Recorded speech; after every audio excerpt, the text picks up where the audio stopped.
Continuing with this slide here, the last item on the slide is something known as possessive individualism. Okay, now many of us may know what individualism refers to. It means the emphasis being placed on the individual over the larger collective, right? So this is what arises with the market revolution. So how does this work? Well, in agrarian times, let's say that family farm I just mentioned, there's a lot of children, right? And it's a very patriarchal household.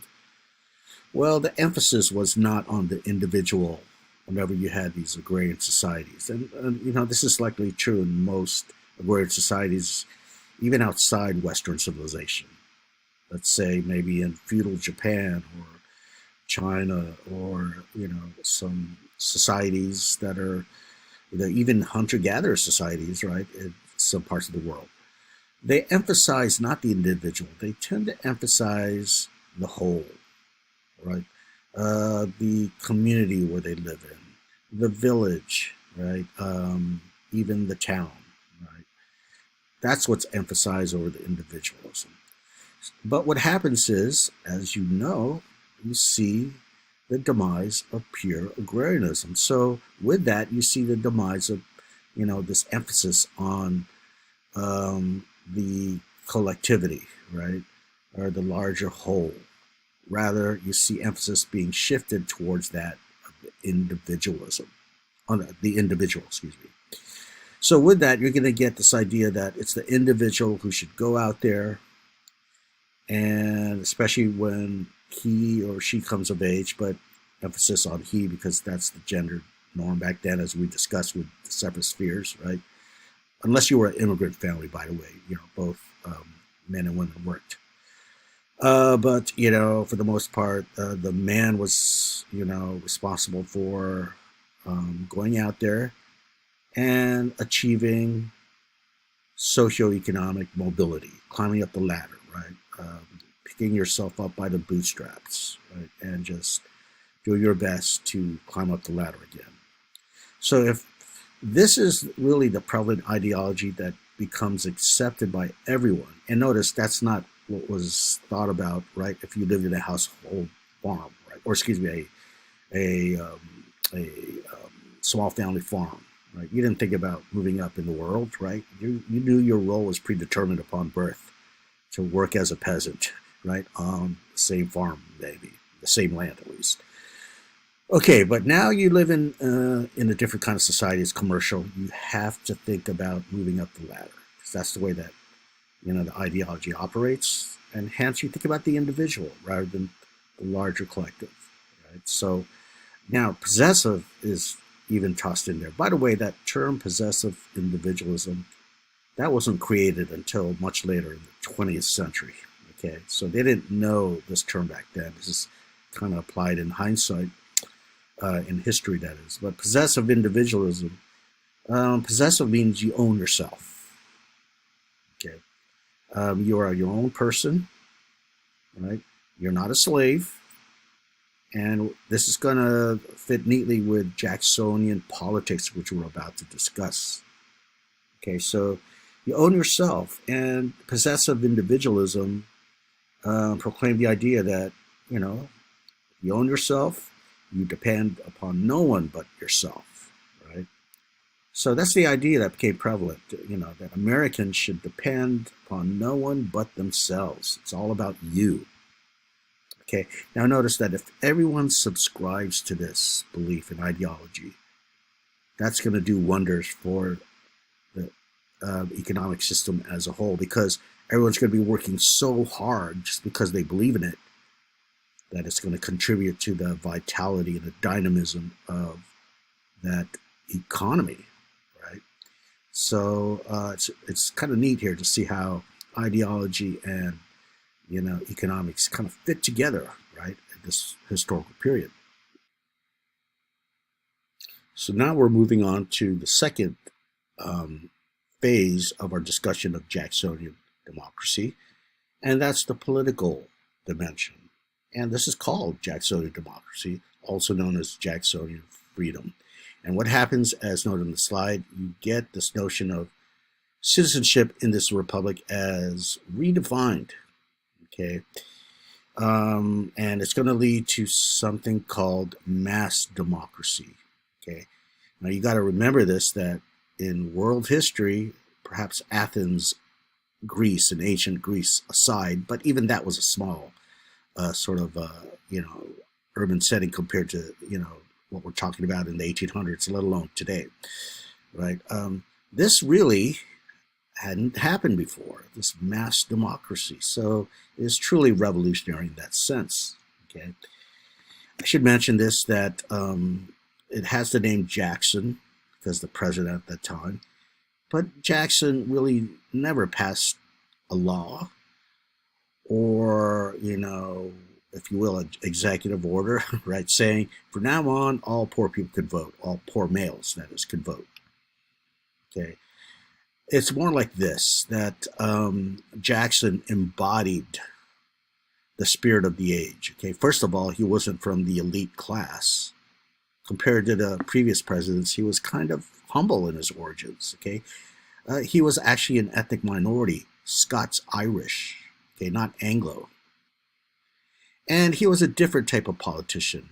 He's more of a frontiersman rather than your elite again, from Virginia or from, Boston. So he was a different type. But he claimed to be the symbol of your common person. So therefore, when you think about the common person here, right, that's what you're emphasizing with Jacksonian democracy, the common person. So just to repeat what Jacksonian democracy refers to and why it's so revolutionary in our country, well, what this is eliminating the property qualifications for voting. In other words, before Jacksonian democracy, and you should know this from previous lectures, previous topics, well, if you had suffrage, or let's put it this way, a condition for suffrage, meaning, the right to vote, was that you had to own land, you had to own property. So there's a direct connection with property ownership and citizenship here, because a citizen really in a democracy means you could participate in democracy, namely through voting. Okay, so obviously if you eliminate property qualifications as a condition for voting, then you're redefining what it is to be a citizen in this republic, and hence it is truly a redefinition of Republican citizenship.